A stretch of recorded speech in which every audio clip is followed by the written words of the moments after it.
It's a cold one today, but we are still outside here exploring nature.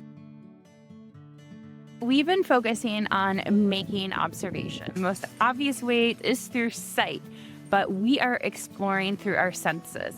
Last time we did sound, and now we are going to focus on smell. Think about all the different smells that you experience outside in nature. There are so many. In fact, some of our favorite smells may come from nature. There's a good chance that it does. If you think about going to just stepping outside in a different habitat, it will have its own unique, distinct smell. And then, of course, within the habitat, there are smells associated with different areas. Think about how the ground may smell to you, or a tree, or different parts of a tree. Today, what you're going to do is go on a smelling safari. Find different things and smell them. See if you can pick up a scent. Now, here I am in wintertime, so the smells are going to be a little bit more limited, but we're still going to find them. Right behind me is a smell that a lot of people love. The smell of pine needles.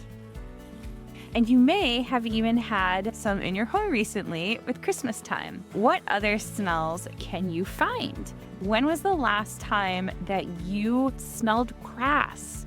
That you smelled what leaves really smell like? What about snow? Just go outside and start exploring. It actually got too cold for my camera. It kept dying. So I have to finish filming inside. Think about why things in nature would smell. Why would plants smell? Why would animals smell? Smell is just another way to communicate. Lots of animals use scents to communicate. Has your cat or dog ever rubbed up against you?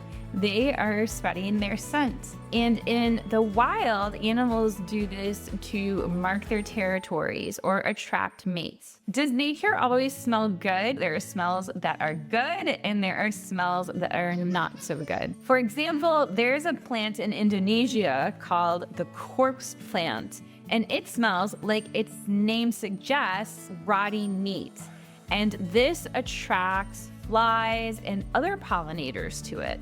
Here in the United States, we have a similar foul-smelling plant called skunk cabbage.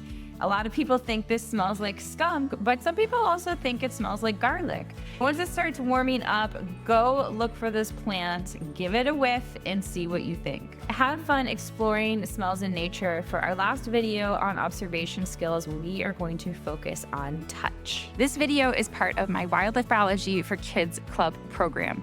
You will get the accompanying downloadable activities. Take them into your backyard, into your neighborhood, and use them to explore nature together. Get access to a community of like-minded individuals to share your findings and get inspired by what others discover. Interact with me, and there will be exclusive content. Check out the description below for the enrollment link. You can enroll at any time. These activities are meant to be fun, easy, and intentional to get you and your child outside, discovering nature, fostering their curiosity, and connecting together. Make sure you subscribe so that you get the notification when the next video is out.